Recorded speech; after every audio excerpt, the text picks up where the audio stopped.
I'm Sean McIntyre. I'm a blacksmith, a woodworker, and a jewelry designer, and I'm working on building a full-sized and fully functional guillotine. I love historical machines, and there were a couple different projects that occurred to me originally. If I'm being honest, the first was a catapult, but I don't exactly want to figure out the legalities of launching half-ton stones half a mile away, so I decided to work on something a little bit more practical that I could keep in the yard and actually demonstrate. Something like a guillotine. I can actually distinctly remember when my fascination with historical machines began. It was reading a couple books from my elementary school library. There was one on historical arms and armor, castles, catapults, ballistas, and guillotines. Ever since I read those books as a kid, I've dreamed of creating things with my own hands. I first picked up my craft around 14 years old. I had to fight to find a forge, an anvil, everything I could to build a forge in my parents' backyard. Not long after that, at 20, I had an apprenticeship with a professional blacksmith who'd been in the craft for 50 years by that point, taught to him by his own father. Later on, I got a BFA in jewelry design and metalsmithing, which is actually where I met my wife. And since then, have started a business. This craft has been a part of my life for as long as I can remember, and I find myself now at a point where I, for the first time, have the skills, I have the equipment to actually bring one of those pieces that inspired me as a child to life, to make it happen, and to craft it with my own hands. I feel like the memories created through use will last much longer. The Griffin helmet, designed by Filippo Negroli almost 500 years ago, is one of the pieces that I distinctly remember from those books. It struck me looking at it just how gorgeous it was, but also how functional it was, and the fact that I was so impressed by it so many hundreds of years later. Something that stood the test of time and could inspire so far into the future.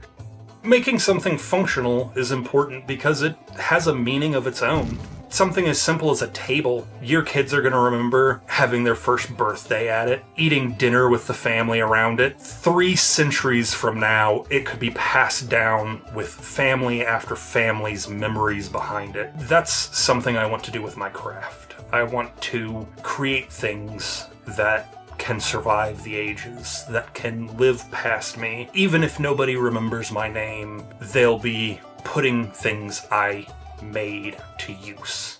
The guillotine has a long history of being redesigned, modified, and changed, even at the time it was manufactured. I'm basing this whole project off of the historical designs by Leon Berger that he released in 1870. And while the initial designs didn't survive, it was adapted and changed, modified many times by his contemporary workmen. And in that same spirit, I'm going to be applying some of my own changes. I've decided to alter the historical design because the point isn't to copy the past, it's to take lessons from it.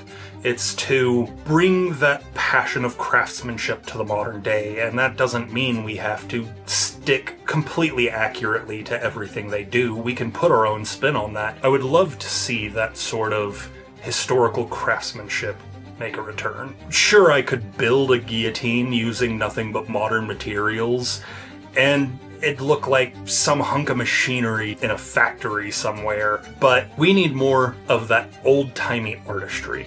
The extra little bits they put in just because they could, just because it looked nice. We're not doing anything different here.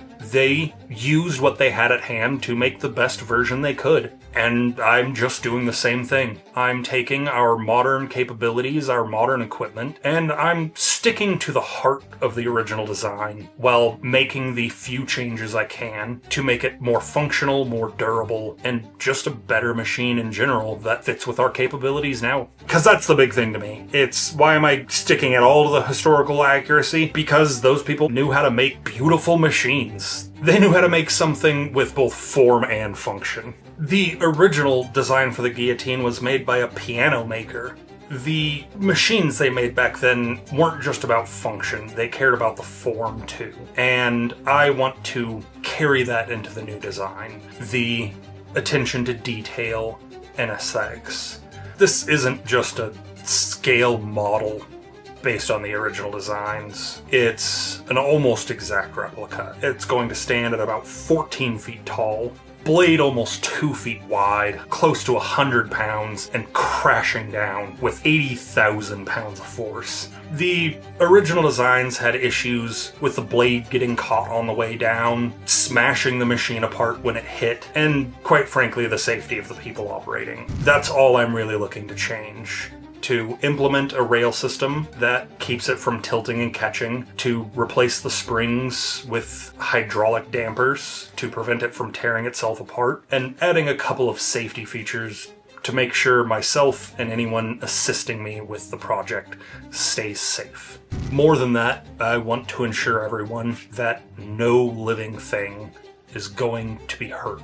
Safety has always been a top priority in my shop, and this project is no different. I am doing this project just for the love of the craft.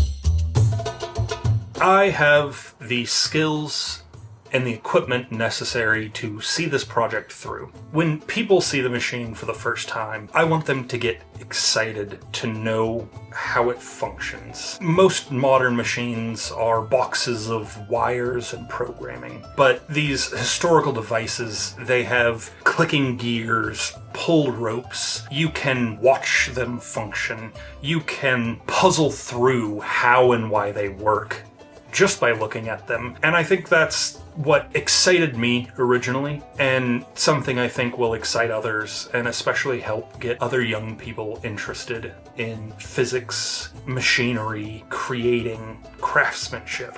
I have a commercial business where I do blacksmithing and woodworking. I have the skills and the equipment needed to see this project to the end. Where I need your help is providing the raw materials to finish it. It is a rather expensive piece of machinery, with half of that just being the wood. Any help that you can provide will go directly to that.